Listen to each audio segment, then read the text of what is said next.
be on the album. This how God working. Oh, it's just like so much shit coming out of young nigga, right?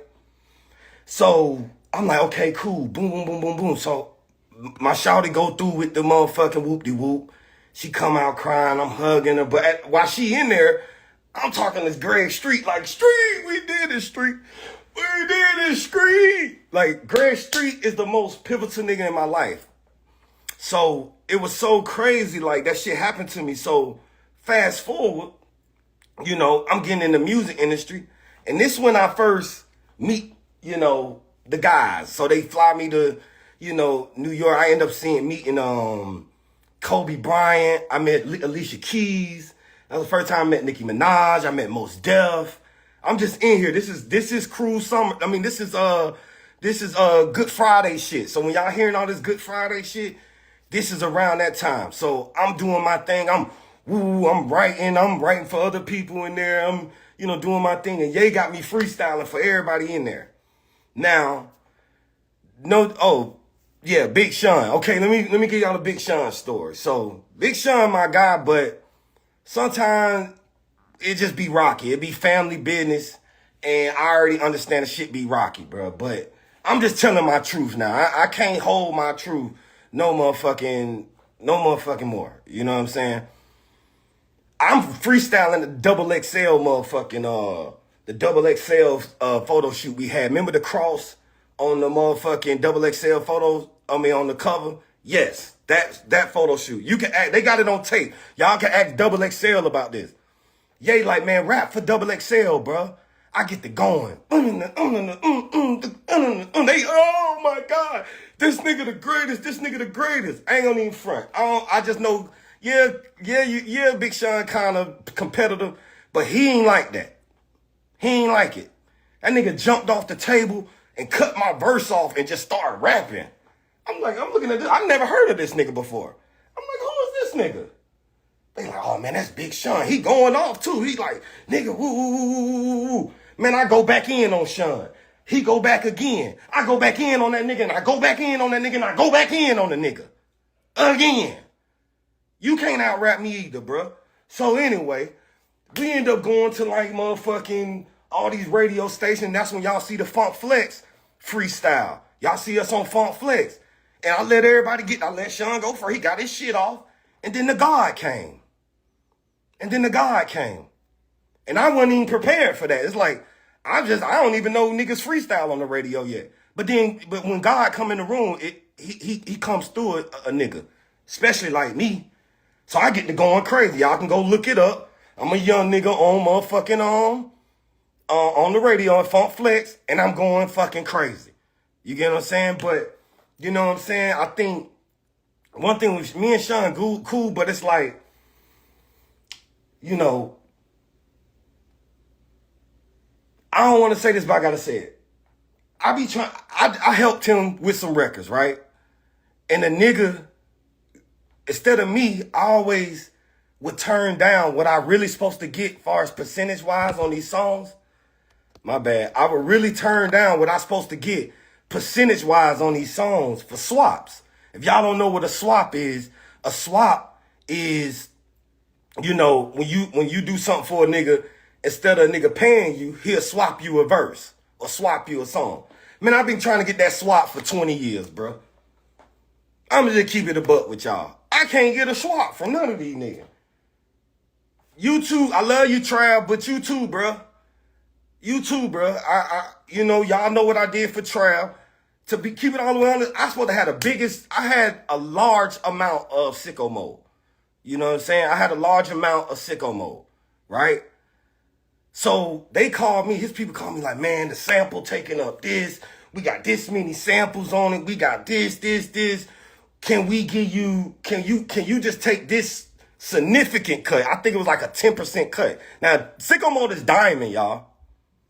Imagine losing 10% of Sicko Mode. Imagine it. Imagine losing 10% of Sicko Mode, bro. This is the diamond record. This is the biggest record in like the past whatever years. You know what I'm saying? So I'm trying to do the swap. He gave me a swap for it. He like, man, if you take this, if you take this percentage, I'll give you a swap and I'll give you a record.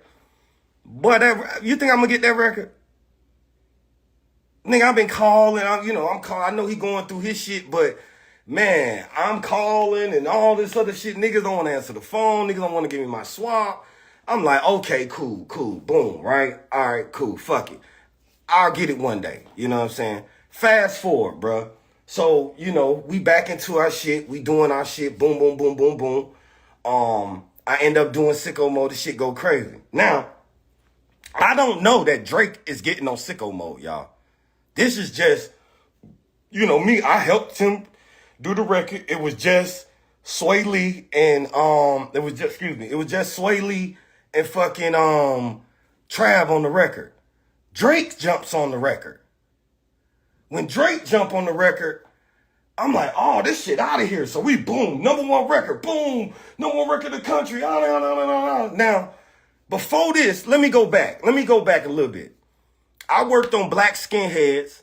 I worked on what is it? It was Black Skinheads and another God. I'm a God or something, like one of them records, right? I wrote because I could never sign with Kanye West, y'all. I could never sign because I was always signed to Boo. And Boo would not let me sign to Kanye West, right? So I had to become a writer. I'm not a writer. The only reason I became a writer is because I had to make some kind of money or I was going back to the street. So Ye was like, hey, man, till we figure this shit out, let me, help me come rap. So I wrote I wrote Black Skinhead and another record. I helped on those records, right? We end up getting $1 million deal for Wolf of Wall Street. No, for Motorola. And we got like a $500,000 deal for Wolf of Wall Street around that time. Boo comes out the blue and claims that he owned my publishing. This nigga, Universal hits because this publishing company about to give me like $500,000, right? They about to give me something stupid for these records. This nigga comes and send a cease and desist from Universal, right? To take 50% of what I wrote. He telling these folks he owned my publishing. Now, it's $1 million on the table. It's $1.5 million on the table. I could stop the whole thing and make everybody that's trying to get this $1 million, I could stop everybody's shit, or I could just let bruh come in and get a piece of this whatever song.